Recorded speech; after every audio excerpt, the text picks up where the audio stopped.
Some may find the following disturbing. Discretion is advised.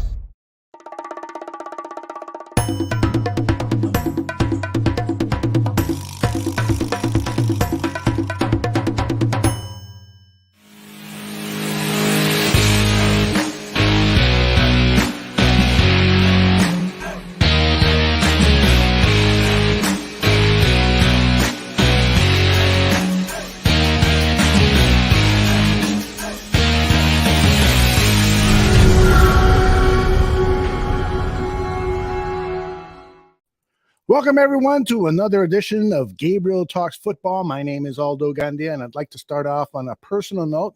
Last night, I lost my father-in-law, Charles Scher, a great man. He passed away at the age of 90. He and his wife, Rosemary, who passed away 2 years ago, raised three magnificent young ladies. One of them, my wife, and our thoughts are with you, Charles. We will see you up there soon. And as for what the topic at hand is today, we're going to talk about Justin Fields, the Chicago Bears, the mounting injuries. What can we expect moving forward? And you don't want to hear it from me. You want to hear it from this gentleman here. His name is Greg Gabriel. Greg, how are you, my friend? I'm doing good, but my condolences, my friend. Thank you. I appreciate that very much. But gotta talk to you about this injury for Justin Fields. You've seen a lot of injured football players in your days. What do you make of this potential dislocation? There are various competing news reports saying one's a dislocation, one's saying it's not a dislocation. What are your thoughts on this whole thing? I don't know. I mean, you're saying, when you see that to me looks like more of a separation than a dislocation. Mm-hmm. Just watching the way he fell. And a lot of people think they're similar, and they're not. And I've had two separations, and they are painful, and it makes it very difficult to bring that arm up, because it gets real sore. But you can play through it. And I did mine back in the 70s, once in college and once when I was playing minor league football. And back then they did surgery on that injury. They seldom do surgery now. They let it heal. I had a thing what they called a resection, where they cut off the tip of your clavicle where it meets in the AC joint, and then it's just basically floating there free. I did it with my right shoulder. Now that, like I say, they just leave it alone, and it comes back together, calcifies, and it's good to go. Players have played through it. It can be very painful to play through, but you can play. Now, if it's a dislocation, different story. Depends how severe the dislocation is. Did it pop back in? Did they have to, sometimes they pop back in on their own. Did they have to pop it in themselves? What happened in an MRI would tell you this, was there any ligament tears or anything like of that nature? So, I don't think we're going to know much until tomorrow. If you see him end up on IR tomorrow, he's going to miss a minimum of 4 games. Just listening, and I didn't listen to I probably listened to the first half of Flus's press conference yesterday, but he was like he always is. He's vague. He said the injury report will come out Wednesday, and that's because, the Jets are sitting here. Today is the day you really start to put that game plan. Last night and today, put that game plan together for the players to start practicing tomorrow. And, let them prepare for 2 different quarterbacks, because I can guarantee you the offense is going to be a lot different if Simeon is playing quarterback versus Justin Fields. And I wrote this in Windy City Gridiron yesterday. I would think that rushing attempts would drop by a minimum of 15. Okay. First of all those rushes that Fields has are going away. Right. And now from the defensive standpoint, they can say, okay, we can put 8 in the box and try to stop the run and make them throw. So and Flus alleviated to it a little bit yesterday. He said, somebody asked the question, what are you going to do different if you can't play? He goes, well, we revert back to what we did before the mini bye. So I think you could, if Trevor Siemian's going to be the quarterback, I think you can see them going back to more of a Green Bay style offense. They're still going to be heavy with the run, right? But the defense, the Jets defense, obviously isn't going to have to worry about a guy making plays with his feet at the quarterback position. Mm-hmm. But my gut feeling is they're going to list him as questionable all week and keep the Jets guessing. I'm almost excited about the possibility of seeing a different quarterback run Luke Getsy's offense, not because I expect better results, but I want to see what, assuming that Trevor Siemian is going to release the ball faster than Justin Fields, which is probably the biggest complaint I have of him as a young quarterback. He holds on to the ball a little bit, and that's been creating some of the sacks. I'd like to see Trevor Siemian in a pro game with pro starters around him run this. He's done it before. He's had starts in the league before. Right. I mean, he is the perfect guy that you want as a backup on your football team at the quarterback position. He's a smart kid. He doesn't have a cannon like Justin Fields has, and he obviously doesn't have the athletic ability. There's only a couple quarterbacks in the league that even come close to having that kind of athletic ability. So it'll be, from the standpoint of preparation, and the preparation works on both ways because the Jets aren't committing to Wilson being the quarterback.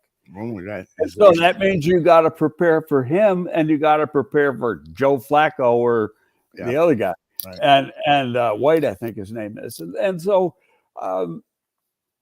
both teams are kind of got to sit back and do a little extra homework as they prepare for Sunday's game. Mm-hmm. And T3P podcast is right. Holding the ball does make plays. I mean, I think that's a big part of Aaron Rodgers' success, his escapability in the pocket and allowing receivers to get open. But at the same time, it also, there were a few seasons where Aaron Rodgers was the most sacked player in the National Football League. So it comes with its own negatives. Regarding the play calling late in the game, I don't like to question play calling because there's so much that goes into the preparation of play calling. There's so many things going on in the sideline and so forth. But for the first time this season, I really did question Luke Getsy's play calling of run plays for Justin Fields. Did you get that same impression? Well, I thought they'd do something, and I'm guessing here, but you're thinking, well, the defense thinks we're going to throw, so we're going to run. And maybe we can knock the big one. And if they do, let's say, Fields is able to pick up 20 on that first down. It's all hypothetical. We're all throwing, darts at the wall. Mm-hmm. Oh, then it's a great play call. Mm-hmm. But it didn't work. And so it's a lousy play call. And so, and then what if he threw a pass over the middle and it was incomplete? Why didn't you run with Justin Fields? You're in a no-win situation because no matter what happens, there's going to be, a segment of fans that are going to complain about it. Mm-hmm. Yep. It's like being a baseball manager where you're being critiqued for the lineup you put in, whether it was a hit and run or not. Should you have had the player steal? Offensive coordinators go through that every week as well. But I am interested in seeing how this offense could react with a traditional pocket passer. So that might be interesting. And frankly, this is a lost season in terms of the playoffs. Now what we're into is player evaluation. So is that fair to say, Greg? Yeah, I think so. But they're still trying to create that culture. They want to win. And hey, we both know. We've watched every one of these games. You turn a couple plays around, and this team's 6-4 or 7-3, or something like that, and instead of sitting where they are right now. So part of it's officiating, part of it's just a play going the other way. So I'm not sitting here saying that this is a good football team. Mm-hmm. They got a long way to go, but it's a lot better than most 3-win football teams that you look at. I mean, every game is close. There's only one game where they lost by a lot, and that was Dallas. Right. And even then, if the defense would have made some corrections earlier on, it could have been a lot closer game. It could have been the second half was a lot different than the first half. Yeah, but you throw out every game, they're in a chance, and 3 out of the last 4 games, they have an opportunity to win the game in the last drive. Mm-hmm. And things didn't work out for whatever reason. Mm-hmm. And so, you know me, I'm the eternal optimist. The glass is always half full. Mm-hmm. And so, and I'm going to stay that way, and I'm not going to question Getsy's play calling. Hey, last week, that's all you hear about is he going to be a head coach next year. So now, so now he's a fucking bum. Come on. Yeah, you are so right.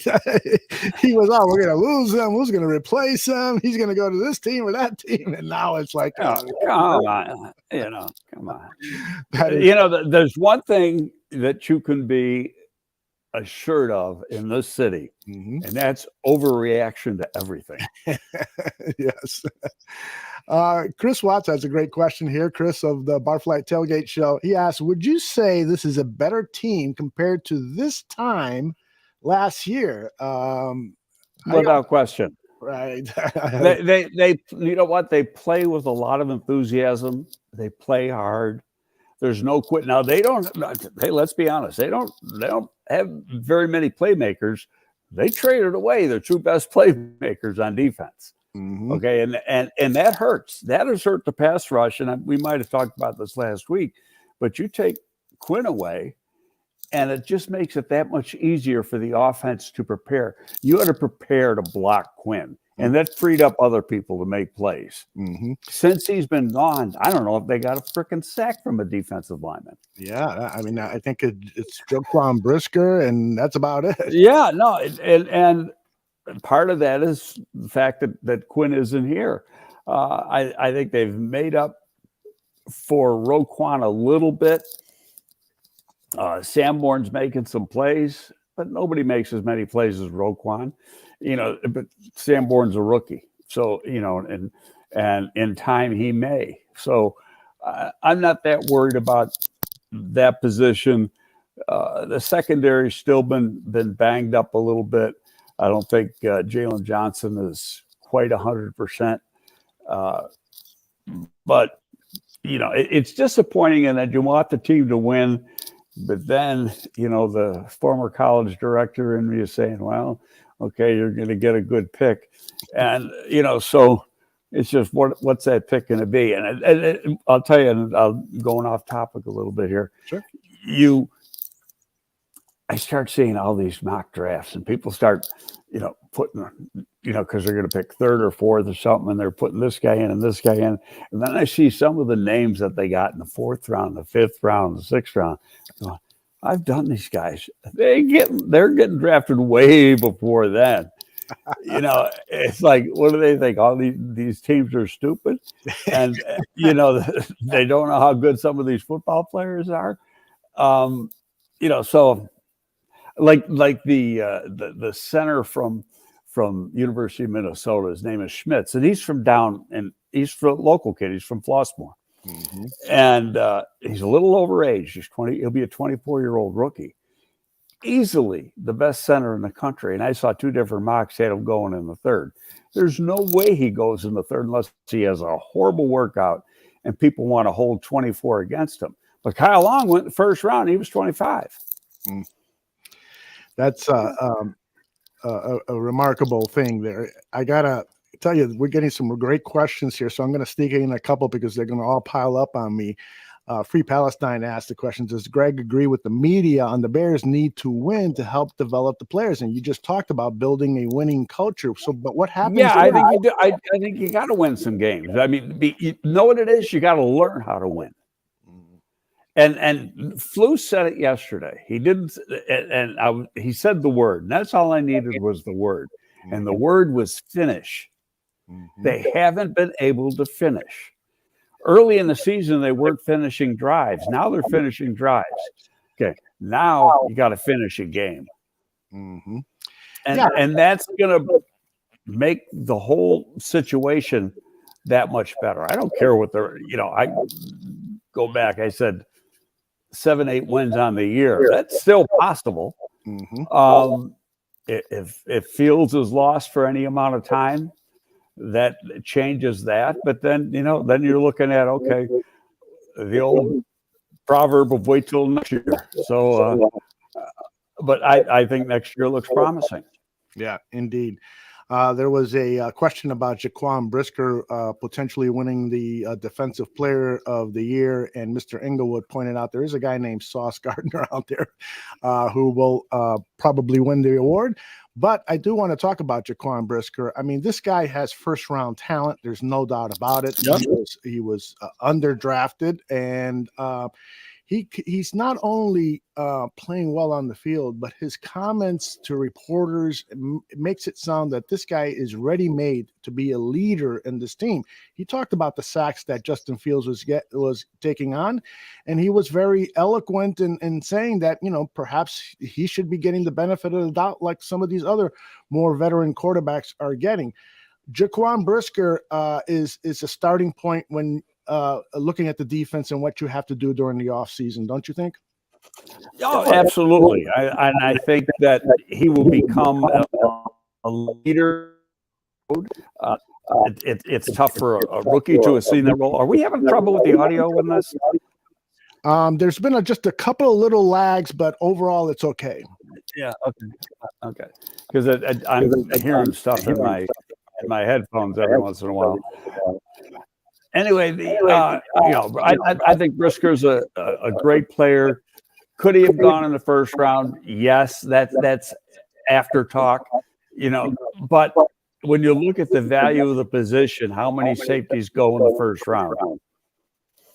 And it's not a position that generally is drafted that high. Mm-hmm. Yeah, I am told now that there is a bit of an echo, and that sometimes tends to come and go when you're on Wi-Fi or whatever. So we'll battle through it, and it'll probably leave in just a minute or so. Now I'll press some buttons here to see if that helps. But getting back to this defense, so because to me, this is the first place you've got to start during the offseason so you can address some of these concerns, because the points that are being put up are enough to win most football games. When you look at the last 4 games, and the team is averaging around 30 points per game, but they're losing. Clearly, the pass rush is a problem, and some more depth at some of the other positions. Well, the lack of a pass rush hurts the secondary, and then they get, the quarterback's got a lot of time to make throws, and how long can you ask a guy to cover? Right. A reliable NFL receiver. Mm-hmm. Yeah. One of the guys that I've looked at and I've been impressed with, but Jordan and Danny Shimon don't think he's a good fit, is Will Anderson. Jordan says Will is a bit light in the pants and does better on the shade of a man, but make no mistake, he can play in an even front. Have you taken a good hard look at Will Anderson? What are your thoughts? No, I like Will Anderson, and he's not having the dominant season that he had a year ago. But the talent is still there. And those guys who come out of Alabama have been well coached. And for the most part, they're pretty tough.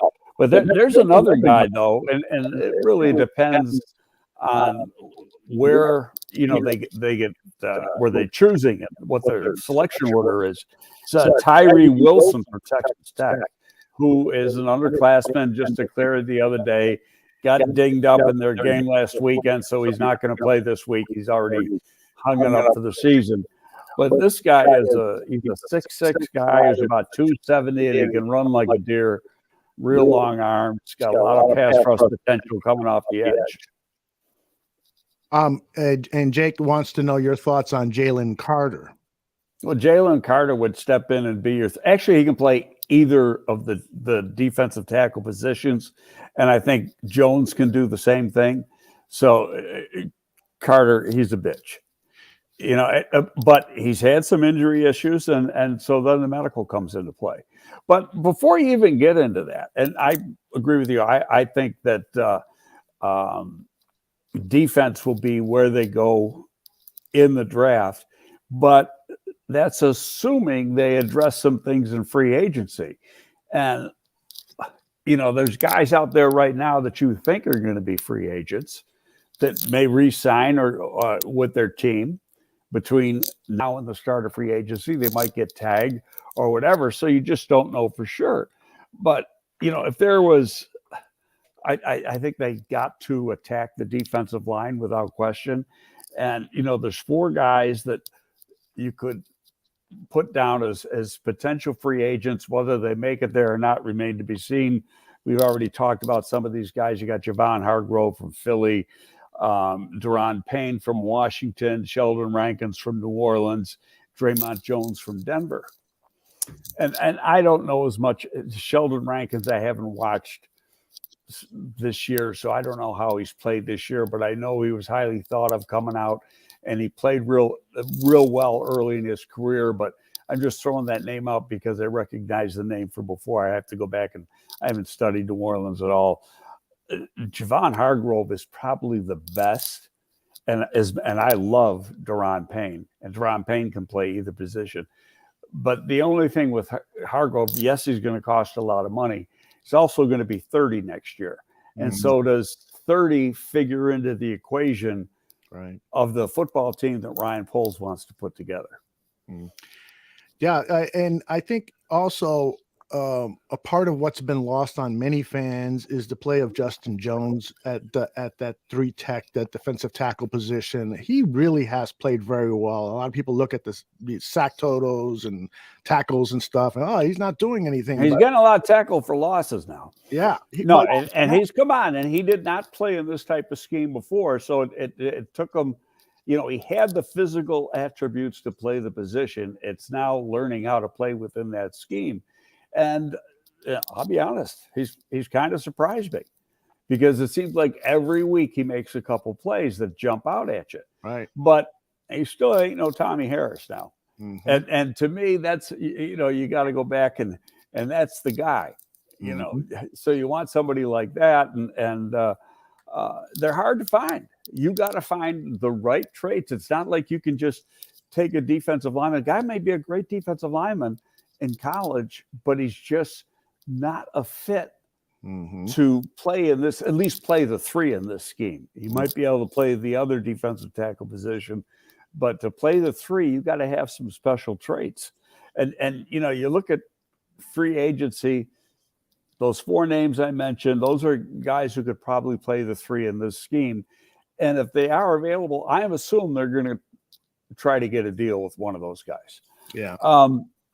But then you look at the defensive ends, and I don't know if the quality, there's some names there that got a chance, but do you want to spend a lot of money on some of those guys? And you might end up overpaying, and names I'm looking at are Dwayne Smoot with Jacksonville, Samson Ekubon, who is with San Francisco now, used to be with the Rams, Rashawn Grant with Houston, who's a little bit bigger guy, so it's they're good football players. They're going to make the Bears better, but what are they going to cost? Yes, exactly. And that's the key. And if you get them at the right price, okay, fine. But if you got to overpay to get them, exactly. and that's going to be the tough part. And in all honesty, I mean, technically it's illegal, but you want to start getting, figuring some of the stuff out right now. Yeah, and I think one of the goals for Ryan Poles is to manage the cap better than previous administrations have with the Chicago Bears. I would not at all be surprised if George McCaskey said to Poles, listen, I don't mind spending money, but let's spend it wisely. Look at where we are with all this dead cap money that Ryan Pace has left us. And I only got 1 playoff out of it. Can you and will you do a better job managing the salary cap? Do you think that kind of conversation perhaps happened with the Bears administration and their new GM? Yeah, I think it is played into it, but at the same time, Ryan had a decision to make. He could have gone with some of these guys, and maybe the team on the field would have been a little better. Yeah. But then he's still stuck with them, and you got some age there. And I think he made a decision. I don't see these guys being a part of the long-term plan that he's trying to put together. Mm-hmm. So you cut bait. Yeah, it hit you in the salary cap, but you could afford to do it this year. Mm-hmm. So this year is it's just a lay the foundation year. And fans don't want to hear that, but sometimes that's what you got to do. You got to take a step back to take a step forward. And I think people still bitch about the offensive line. And I'm going to sit here and I think that really they're one player away and on the offensive line. And the reason I say that is there still hasn't been a game. There's been one quarter of one game mm-hmm. when what was supposed to be the starting offensive line is played together. Mm-hmm. And that was also with Larry Borum playing the right tackle, and then he gets dinged up. Riley Reef's in there now. Riley's playing better than Borum. And I think what we found out, because they haven't inserted Borum back in, is that Borum has probably hit a ceiling. Mm-hmm. That's part of the evaluation process. Remember, we've talked about it before. You want to see the arrow keep going up. Sometimes they hit a plateau. But once they hit that plateau, you want to see them to start climbing the steps some more. Well, in Borum's case, that hasn't happened. He hit the plateau, and he might not be able to get any better. You're going to hope he does, but I think realistically, you've got to say he's a backup. Mm-hmm. And so now you got to go out. I think the position you got to get is a right tackle, because I think Braxton Jones isn't going to be just a good left tackle. I think he's going to be an excellent left tackle. And he's just got to go through the growing pains. And when you watch him closely, he gets better every single week. Mm-hmm. And, he comes back next year, he's going to have that confidence of growing. A lot of the mistakes he made early in the year, he's not going to have those next year. He's got a year under his belt. Plus, he's going to have a year in an NFL weight room where any strength deficiencies that he has, and I think he's got to improve some lower body strength and bulk, that's going to be taken care of in the off-season program.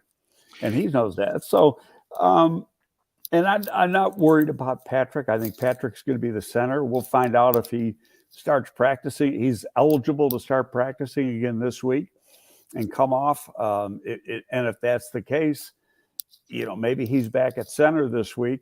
And you've got, say, 4 out of 5 people playing on the offensive line, and you got a true indication of what Patrick can do if he in fact is able to play this week. But if you look at free agency, there's some decent right tackles mm-hmm. that could be out there, mm-hmm. and none of them are old. You got some guys right at the right age, 27, 28 years old. The oldest I think is Jack Conklin. He's 28 right now. Mm-hmm. So he'll be 29 next year. You got Mike McGlinchey from San Francisco, former number 1 pick. He'd be like coming home. He's an East Coast kid. He's from Philly, but he'd be all those Notre Dame guys there. He'd be like going home. That's right. There's one guy kind of interesting. I don't know if he's a complete fit because I haven't studied him since he came out. But he's been a decent player, Jawan Taylor with Jacksonville. Mm-hmm. But he's a big mammoth right tackle. And then there's Elgin Jenkins with Green Bay, who could play just about any position on the line. Yes, indeed. He's a special player. He gets injured a little bit too much for my. That's a worry part. Yeah, is that the durability factor? All right. Boy, oh boy, lots and lots of great questions and comments here. I've got over a dozen highlighted. Let's get through a few of these. Jordan asked a question about the Notre Dame player, Isaiah Foskey. He knows that you love watching Notre Dame games. What do you think about this young player? Foskey started off, I thought he was going to have a great, great year. He started off a little slow. And then the last 6 games, he has really played well. In fact, I thought early on he played himself out of the first round. Mm-hmm. Now he might have played himself back in. Mm-hmm. I think he's got 9 sacks on the year. He can play the run. He's very, very athletic. He about 6'5", 265. Can run like hell. Easily a fit in this system. But he's not a guy that you're going to. I mean, there's a chance he could be there when it's all said and done in the second round because he didn't play as well in the first. But I mean, he's not a guy you're going to take in the top 10. He's the guy that you would, you'd hope would be there in the second round, depending on how it all drops. And we'll have a better idea about that, a few months from now. Mm-hmm. But I call those guys trade down guys. Okay. So, okay, I move out. I got the 5th pick and I move out of the 5th pick and I drop down 10 spots. And now who enters the picture? Mm-hmm. And that's all part of the equation when you're figuring out whether to trade down. Okay, who am I going to, if I trade down X amount of spots, what am I going to be looking at? There you go. A question here about Larry Borum that I'd like to add to that. CJ Williams asked, could the side of the line affect the evaluation of Larry Borum? I will go a step further and say, could he become a better guard than we've seen from him at the tackle position? I don't think I can answer that only because I've never seen him play guard. Yeah. Everything I saw from him at Missouri was a tackle. Everything I've seen from him here has been at tackle. Mm-hmm. And I thought, based on last year, what you saw a little bit early this year, was that he had a bright future. But then he's, like I said, he's hit the wall. Mm-hmm. And is he hit his ceiling? Is he as good as he's going to get? Or is there still room for improvement? The coaching staff's going to know that. They work with the guy every day. Mm-hmm. I'm, on the outside looking in, I think he may have hit a ceiling. Yeah. Interesting. And I know he has suffered his second concussion in his second year. And that to me is always a concern because perhaps the player is a little bit worried about that ringing in his ears, the pain in the back of his neck or something like that. And that could impact play, right? I think they think about it a lot more than when I was playing football because I know I had a half a dozen and I probably had a couple more than that. and maybe that's what's wrong with me. I don't know. I don't know why we're laughing at that, but it does sound funny. Maybe that explains some of your behavior on social media. All right. And by the way, somebody asked a question about that. Maybe this is the time to inquire. Do you want to talk at all about Creighton Wolfong asked, what's up with the guy on Twitter, the scouter or something? You made an apology yesterday for something that went. No, I was in it. No, he. I don't know if he is currently in the league. I got a suspicion who it is. Mm-hmm. He's got his account name is Not Angry Scout or Scout or something like that. Right. Okay, he does work in the league or did work in the league. Okay, in fact I got a call from him because I was going back and forth with him during the snowstorm a week and a half ago, and he said, I have a feeling who it is, and I said, I do too, and I'll give you the name, and we both had the same name. Interesting. So, yeah. So, and I don't want to say the name. Sure. But I said to the guy, and the agent who called me laughed at the one line I said, it's 3:00 Central Time and you're playing around on Twitter. Why aren't you out watching practice?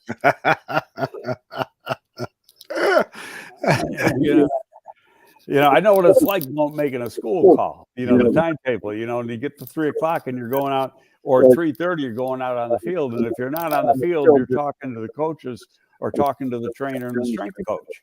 Mm-hmm. Your time is very tight because you don't have multiple days to get a school call done. Sometimes you got one at max 2. Mm-hmm. Yeah, and I didn't follow the brouhaha very closely, but it did. I got the impression from one of your tweets that he was making disparaging comments about all-star football games. And what he is the league has basically taken away their backing from the Senior Bowl and put it at the East-West game. Okay. Okay, so he's taken exception to that. Oh. And so he has come out and literally lied, saying that we're playing players. And for people who don't know, I'm on the board of advisors for the East West, and you know, I do a lot of work studying players to get invited to that game. But nobody's getting paid for that. You know, it's the same as any other game. But the difference is this year, where the Senior Bowl always had a full or two full NFL coaching staffs. Right. No longer. The East West had the coaching staffs. Oh, wow. Where the Senior Bowl is going to have NFL coaches, but they might have one coach from the Bears, one coach from TB, and you know, there'll be a bunch of different coaches from different teams throughout the league, and maybe even a couple of college coaches thrown in too. It's still going to, they're going to still, because of their tradition, probably still get the better roster this year. But the league, and money talks, and you know, money talks, bullshit walks. The league is putting their money on the East-West game. Interesting. And so they want to tie it in with the Pro Bowl activities. That's why it's out in Vegas. But this guy was sitting there taking shots at Eric Galgo, who's a good friend of mine and runs the East-West game, and done a superb job.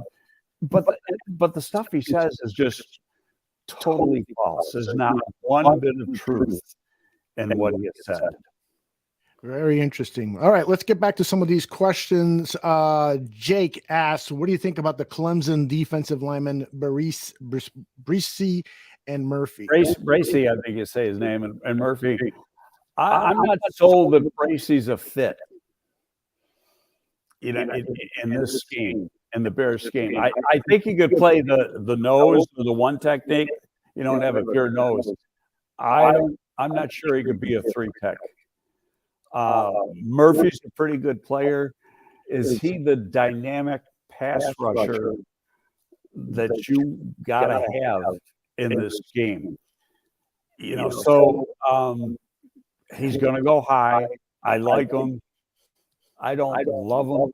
And again, it's more, you know, if he was in a different scheme, he might be a better fit. All right, next question here is from Michael. Did we use up too much of our draft capital getting Chase Claypool? Oh, here we go. To be able to trade for a disgruntled or overplayed player on another team that we could really use? We have a lot. I wrote about that yesterday. Okay. Okay, and we've talked about that. And people want instant gratification on a trade like that. And with an offensive lineman and with a defensive lineman, you can get it. In this offense with a wide receiver, it takes time. And we've talked about it probably 3 different times on the show. The offense such that, first of all, the quarterback and the wide receiver got to be in sync with each other. But the receivers got to make site adjustments based on what the defense is doing, what the coverage is, what they see in coverage. And not only do they got to make that adjustment, they got to do it at full speed.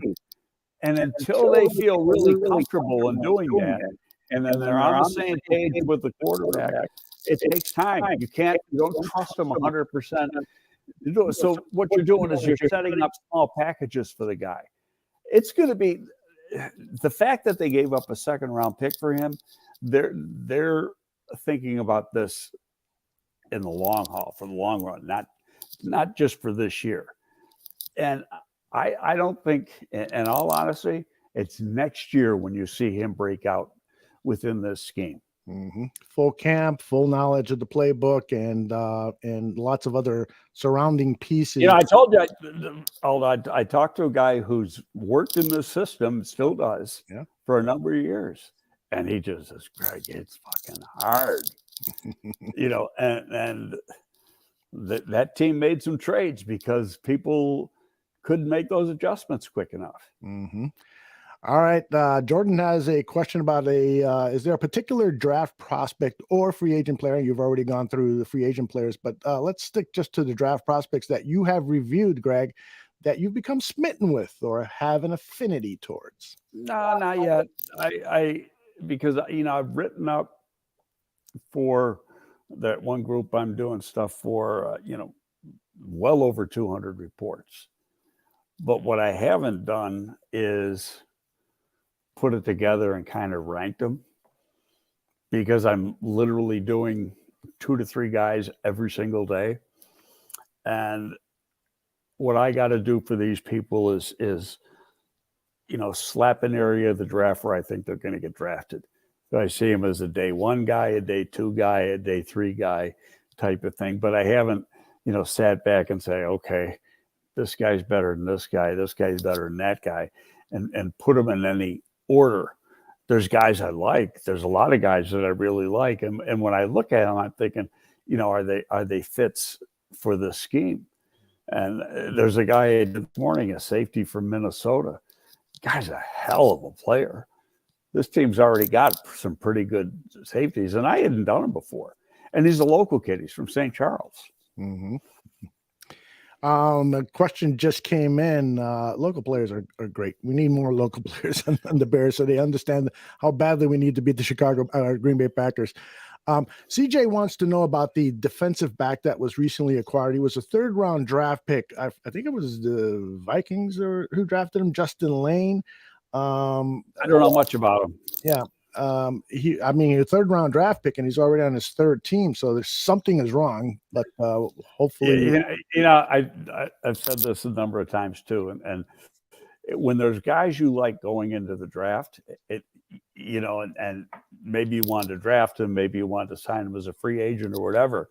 And so when they become available, you're going to take a chance. And we used to say, hey, I want to be the guy to cut him. I want to, and I want to find out what's wrong. So you're going to keep giving guys like that a chance. You're going to have, maybe they'll figure it out in 1 or 2 weeks. Maybe it's going to take them till the end of the season. To know if he has got the skill set, to play within this scheme. Mm-hmm. All right. We got a lot of other great questions here. Chris wants to know, I think we've talked about this a little bit in the past, but how honest our college coaches are about, the player that you're scouting. So when you go to a college campus, are there some coaches that, this guy never gives me the straight dope on his players? I can tell you, we could spend the rest of the show on that one. Let's dedicate an episode to that in the off season. It's, what, and when I was running the scouting department here, our scouts never left their area. Okay, so they had X amount of schools. They went to those same schools year after year after year. They developed relationships. Okay, so if I'm new going into school X, say I go to Ohio State and they got the pro liaison talks, I don't know if this guy's giving me straight stuff or he's full of it, the company line, because you don't know the guy. It sometimes takes a couple of years to find out who are the straight shooters, who you can trust. And then, and to add to that, you're going to the school a lot because, you're going maybe a couple times during the fall, you're going in the spring for the pro day. You're making calls during the course of the year, during the summer. You're finding out not only on the coaching staff, but on the support staff, who can I go to that's going to shoot me straight? Okay, so it could be the strength coach. It could be the trainer. It could be an assistant coach. Some of the best has nothing to do with football, but they give you great answers. The academic advisor. He's the guy who gets them through. He's a lazy son of a bitch, and he's the guy that can give you some answers because he's not, sometimes the coaches are told by the head coach, shoot him straight. He's a great kid. A lot of times you tell, oh, he's a great kid, no problems, great family. And then you're doing the background check, and he had 2 arrests in high school and, had a horrible home life and stuff like that. So it's knowing who you're talking to, who you can trust, who you can't trust, and it takes time. Yeah. Okay. Good response to that. Let's see. We kind of covered this one from Michael. Should we be seeing Jenkins at tackle and Borum at guard? But I think the bigger question is, do you think that there's a chance, if things work out between whatever might be going on between the coaching staff and Tevin Jenkins, do you think there's a chance that we could see Jenkins move back to the tackle position? I think he's turning into one of the best guards in football. Why would you want to move him now? I'm with you. I'm with you. And so it's like he found a home. Mm-hmm. I'll tell you, I didn't like what Flus said after the game when he said, Tevin came to them and said, hey, I'm not ready to go. Now, maybe that's exactly what they want the kid to say. Mm-hmm. Be honest. I can play, but I'm going to be at 75%. I'm not going to be at 100%. And you might be better off using this guy. Mm-hmm. And if that's the case, good, then I'm all for it. But, sometimes you got to gut it out. And it depends, if it's a hip injury and that hurts his movement skills and that's part of his game, then you got to go with Schofield. But, from what I've seen from Schofield, he's just not good enough. If I had a nickel, Greg, for every time I've heard the name Dieter Iceland when we do these shows, I'd have enough money to restock my booze. This is his 3rd year here, and he never plays. Now, what's that tell you? There's a reason for that. Okay. He's good enough to get in a conversation, and it might end there. Yeah, I mean, I would love to see him play just so that we, some of the people he plays in the preseason. Right. And he's done a fair job, but you got to consider the competition and so forth. And correct me if I'm wrong, Greg. Every practice is videotaped. The scout teams are videotaped. And so you see the performance by these backup players and you make a determination. And the position coach will say, oh, Dieter's playing really, really well now. So if we need him out there, we can throw him out there. Or he was saying, there's no progress or whatever on this particular player. Everything is taped from the beginning of practice to the end of practice every single day. Mm-hmm. Yeah, I mean, that's part of the evaluation. Yeah. And you look at all of it. Mm-hmm. All right. Let's see. The CJ's got thoughts on Tevin. You talked about that. Tevin not playing this week. I think that was really good on his part. To be honest, to me, there's a little bit of a red flag, and I already addressed it. Right. But put it this way: they're gonna. If there's no issues this weekend and starting, then it was nothing. He wasn't 100%, and they felt that they had to go with the other guy. Mm-hmm. It is going to be one of the mysteries of the 2022 season is what exactly going on in Tevin Jenkins' head, and is he some sort of a problem? Michael is asking, isn't it better to draft tackles than move them to guard? Easier said than done. Yeah, it can be a very successful way of doing things, but you gotta. It's what are you asking the people to do within your okay, so and this is basically an outside zone scheme, and so all your guys across the board have to be athletic, have to be able to play in space.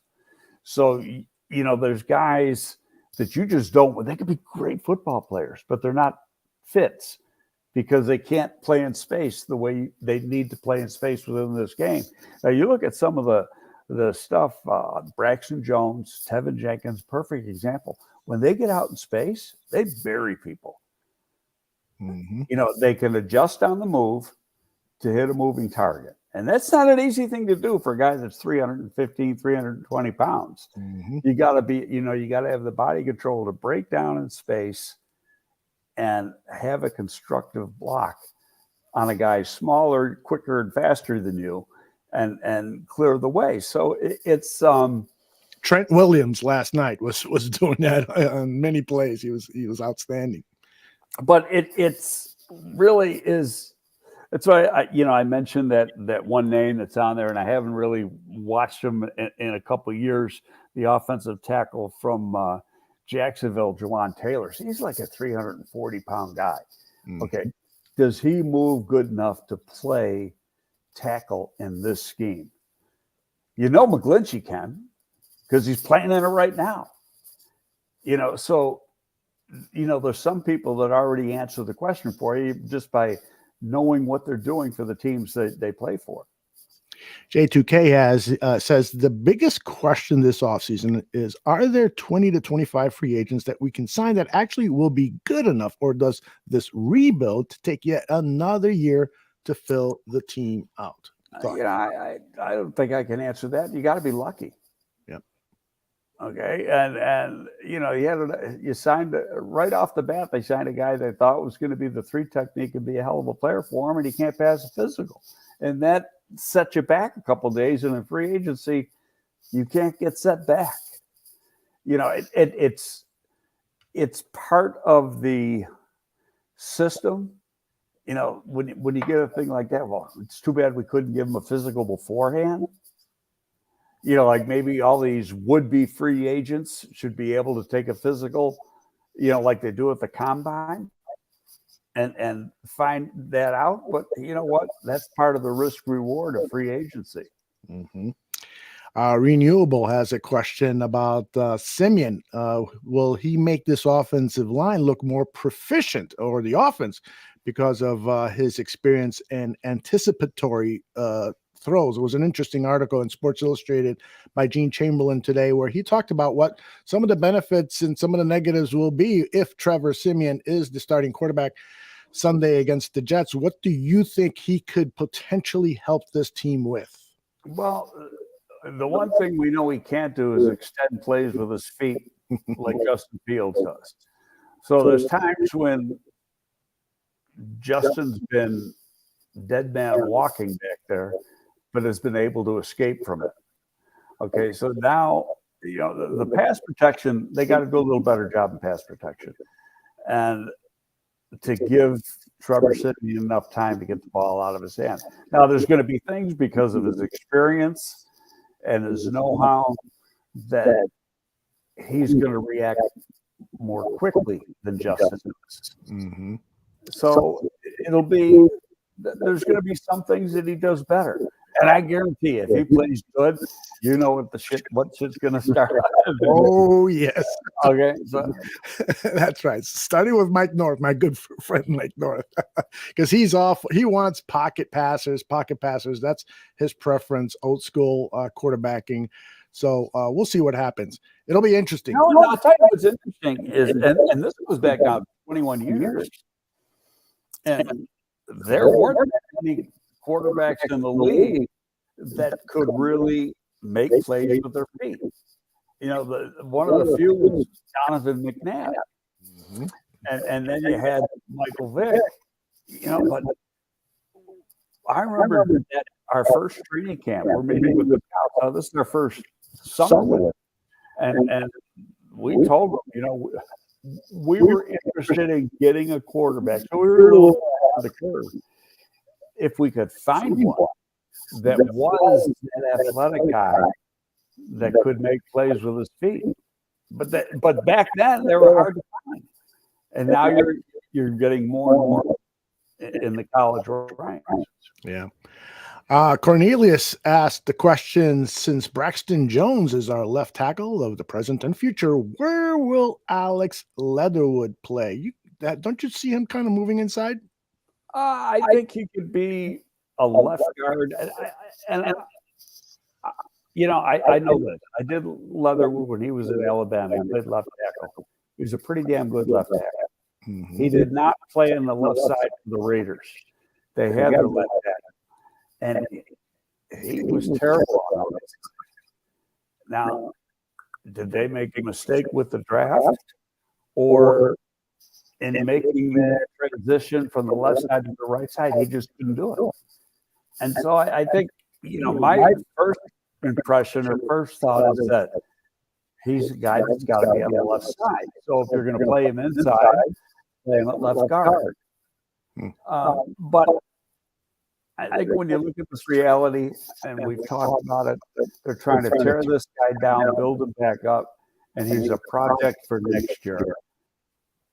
Unless he absolutely has to play next year. What do you think of the theory that, hey, let's try to take a look at some of these guys before the end of the season and plug them in, maybe the final game against the Vikings or whenever, so that way we can make a better evaluation. So some of these guys being, I don't know, Alex Leatherwood or Dieter Iceland or whoever. What do you think about that theory? I mean, it's a possibility, and part of that would be discussion between the front office and the coaching staff. Mm-hmm. If they're going to put up the white flag, the players are going to know that. And is that good for what you're trying to do? Mm-hmm. I can guarantee you, the players and the coaches don't give a shit about the draft. Okay, they care about their livelihood, and that's playing football and coaching football. So they want to win games. Yeah. So where fans want to see that. I just can't see it happen. I know starting always when we got to around game 13, because Jerry never corrects some of this. Where we pick it. And then if we win 2 more games, what are we going to do? And it's impossible to find out because you don't know what every other team is going to do. Right. But you can give them a range, but you get to the last week, and I can say, okay, Jerry, if we win, we're picking here. If we lose, we're picking here. Well, if the season ended today, we would be picking the Chicago Bears would be picking number 3 overall. And one of the things that I saw on social media was our old buddy Greg Bragg said, bookmark this tweet. The Chicago Bears, if they're picking in the top 5, will trade down for multiple picks. And I immediately said, I didn't reply publicly, but in my mind, I said, I don't know about that. Depends on the player. Yeah, exactly. You want to acquire difference-making players, and those are usually in the top 3-5 picks. True, if you're correct with the evaluation, right? But then you look at it. Okay, let's say they don't have the opportunity to sign an edge guy in free agency, and so that might be the number one need. And they're sitting there and it's. And they're looking at Anderson from Alabama, but then they think, he's a little like this, and maybe he's not the right fit. But if we trade down 5 spots, we might be able to get Wilson from Texas Tech, and he's a better fit. Okay, then you're making those decisions before the draft starts. In the meetings leading up to the draft. And we talked about it last year. How that works. You set your plan, and it's the meetings leading up to the draft are like a week of game preparation. You're putting together your game plan for a game. Well, it's the same thing. You're putting together a game plan for the draft, and you put together all those different scenarios. And how far back can I trade? And I'm still going to get a player above the line at a certain level because I don't want to drop below that line.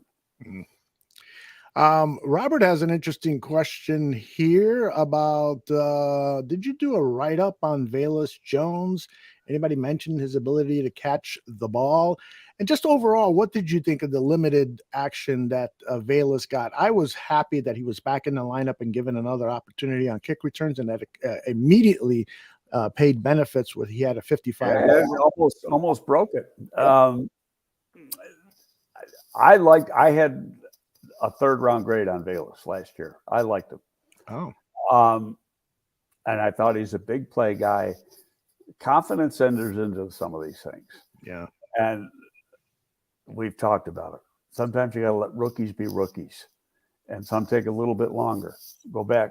I've said it a gazillion times what Marv Levy said.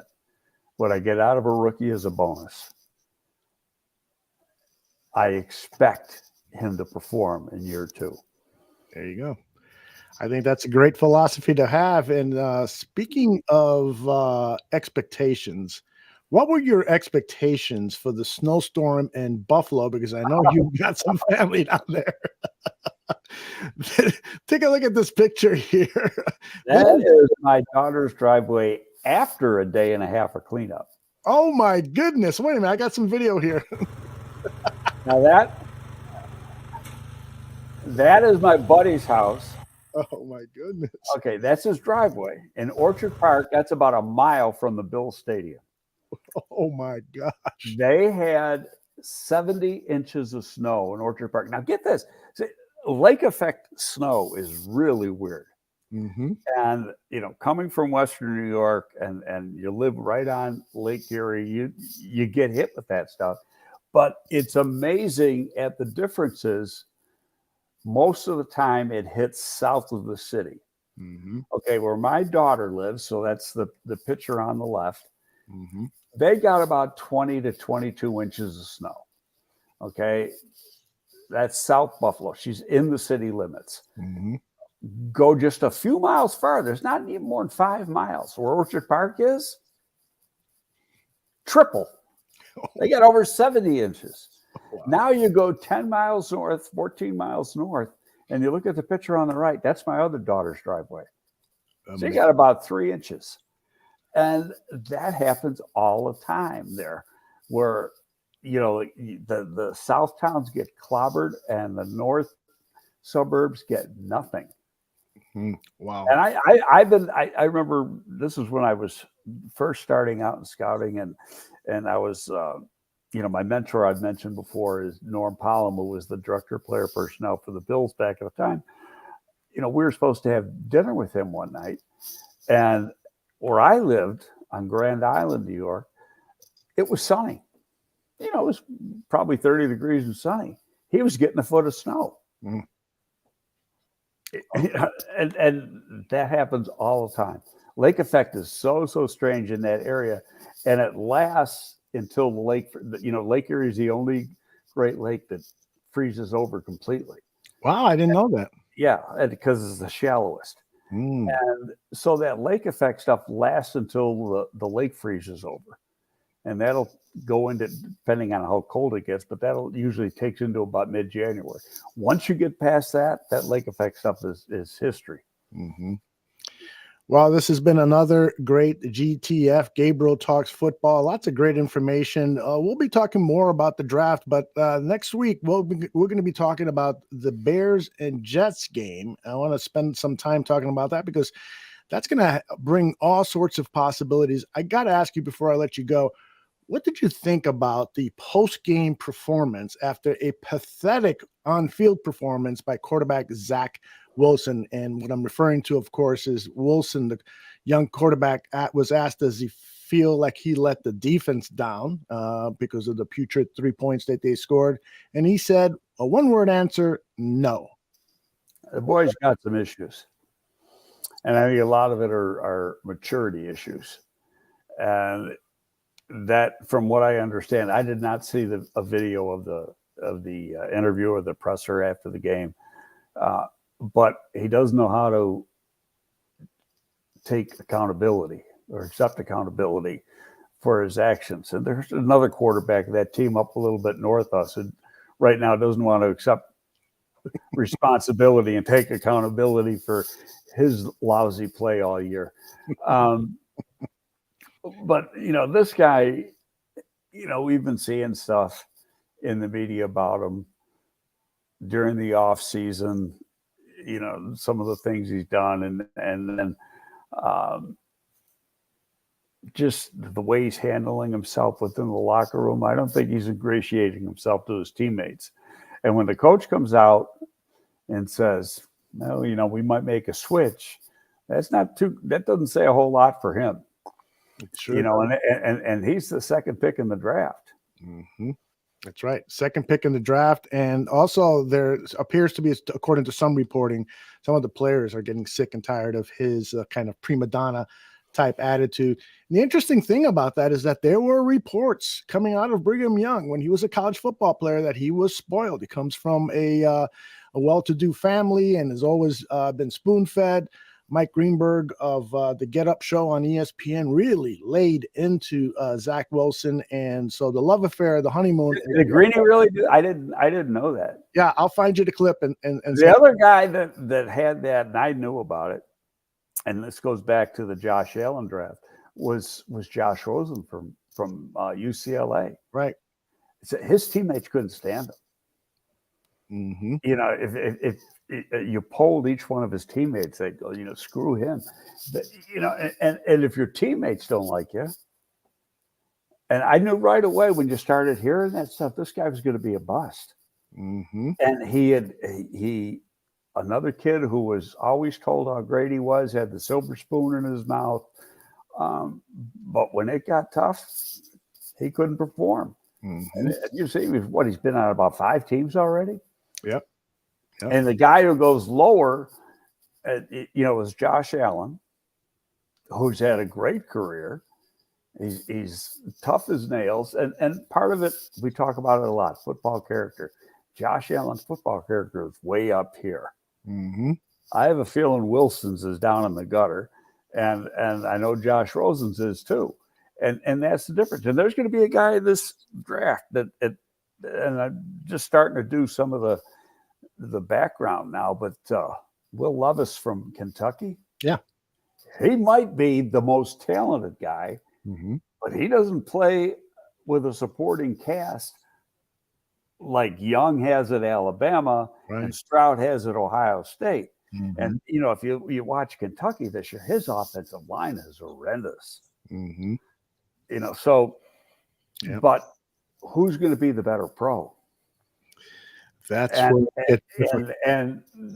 that was the thing when you saw Josh Allen play at Wyoming. You know, he played good against some of those Mountain West teams, but then when he stepped up in competition like Iowa and I think Nebraska and stuff, he was terrible. But he didn't have part of it's the supporting cast, and you know, I was a little leery of him. And then I talked to a guy who said, "Hey, this guy has the it factor and he is going to work and work and work." And that's exactly what it is. You know, he wants to be the best player on the field. And if you don't have that, you're not going to succeed at the quarterback position. Indeed. Well, really appreciate your thoughts on that and all of your thoughts over this past hour and 8 minutes we're hitting. We will be back next week, Monday or Tuesday, to evaluate the Bears' performance against the Jets and also field more of your questions. One of the things I love about doing this show is that I can cut my preparation in half just because I can rely on all the great questions. So this makes it easy. No, we always have a good time with this show. Yes, we do. And we got great fans. And thank you all who have joined us live. And thank you those who will be watching or listening on demand, either on your audio podcast or on YouTube. Greg, we'll see you next week. And have a happy Thanksgiving. You got a lot of family coming over? No. In fact, this is the first time that we're not having dinner here. We're going someplace else. We're going to people's house for dinner. Well, great. Have a good time. I'm sure. I'm going to miss my own dressing though. I love making that. I might make a turkey later in the weekend just so I can have that. There you go. Well, you have my phone number. Take care, my friend. Okay, we'll see you later. Hey, goodbye, everybody.